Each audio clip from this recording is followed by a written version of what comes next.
Hi everyone, today I will be reviewing Jia Tolentino's Trick Mirror Reflections on Self-Delusion. This is around 9 essays focused on the rise of the internet, the performance of our identities and ourselves on the internet, as well as what the title says, our delusions when it comes to this. Alex from What Page Are You On rightfully made the observation that you get the gist of what's going to be said in this essay collection from the first essay, which is titled The I in the Internet, and it will determine whether you enjoy this collection or not.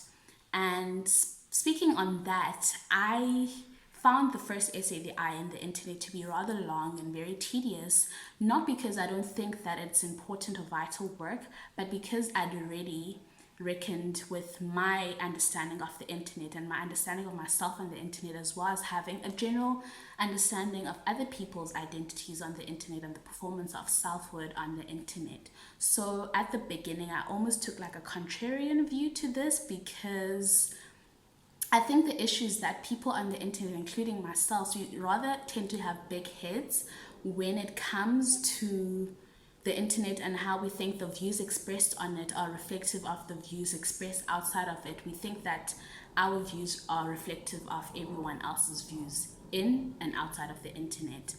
And because I think like the issues that I was reading a study about how only 22% of American adults, for example, use Twitter, and then the biggest social media platform that they use is YouTube with 73% and Facebook with being 69%. But then when I got the core idea of the book, that it is very much, the existence of the book is very much linked with the rise of the internet and the internet itself. So it's based, the internet is always in the background. I started getting to it and like enjoying it. I tremendously enjoyed this work. I think it's one of the best books that I've read this year. There was a Goodreads user by the name of Melanie who wrote a review.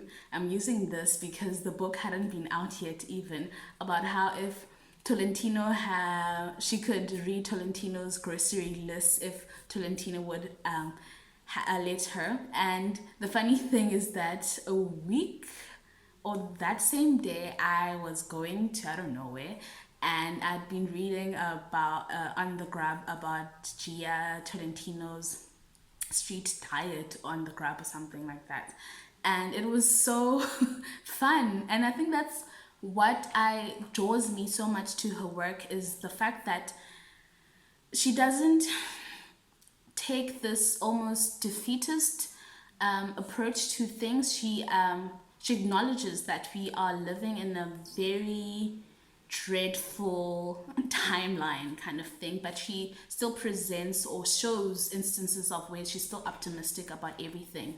I don't think there are a lot of new ideas in the book, and I don't think that's a bad thing at all. Obviously, there will be a new idea in the sense that she is one of those writers who are exploring our selfhood and like the rise of the internet and this moment that we are in and how it relates to that, because other writers couldn't really write about that because the internet is still like very much a new phenomenon.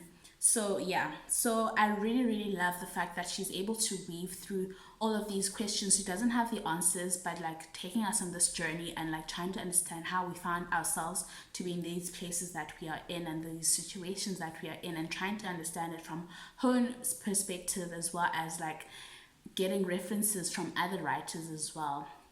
So yeah, kudos to that. One of my favorite essays from this collections is titled We Come From Old Virginia, where Jia basically explores how this infamous Rolling Stone article that I've never read actually, where this journalist had written a story about a gang rape that had happened at Tolentino's old university, University of Virginia, I think, UVA. I know that for sure. And how basically the story became controversial in the sense that it was fabricated. The person who was being interviewed from the old university had fabricated this. And what I really enjoyed about this essays, how Tolentino kind of interrogates and is trying to present this idea that we should treat individual rape cases as individual rape cases instead of just like a collective. Obviously, they will fall around a collective because rape culture forms part of the collective, but how she thinks that something had happened to this girl or this woman at her old school, but because of the way or how there's seemingly like a hierarchy to the way that we handle sexual violence, she couldn't really speak about it in the sense that something had happened to me. So she lied and said that she had been raped when perhaps something or something that our culture would deem to be minor had happened to her. And I really, really enjoyed this. Not enjoy is a wrong word, but I don't know. I'm trying to find the way to express. I'm trying to find the words to express how I felt about this essay, but I thought it was really, really compelling and very, really important, basically.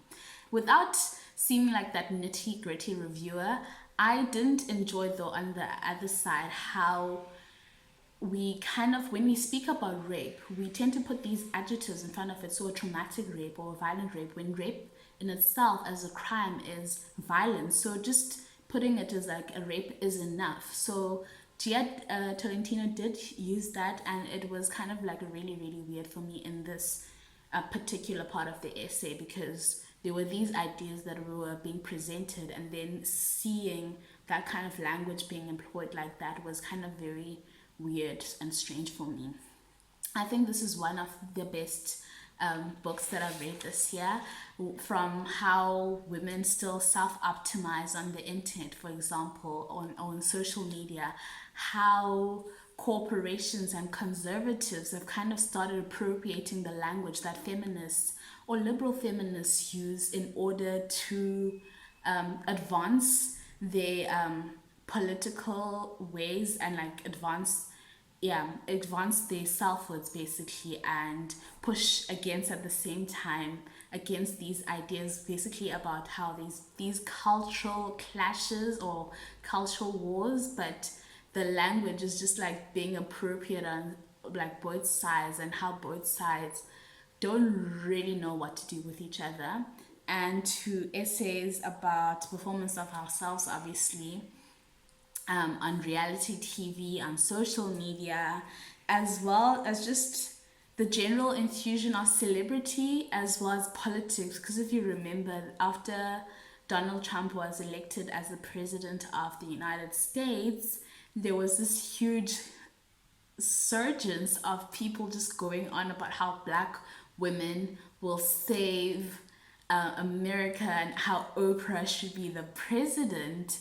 And I thought that was just like funny. It has these funny bits to everything, and how our performance of wokeness is kind of infused to all of this in order to like perform our politics and everything like that. I gave this 5 stars out of 5. Yeah, I know last time this other reviewer said that I wouldn't really try audiobooks, but I think I will try this as an audiobook maybe in the future. I don't know. And I'll see you next time. Bye.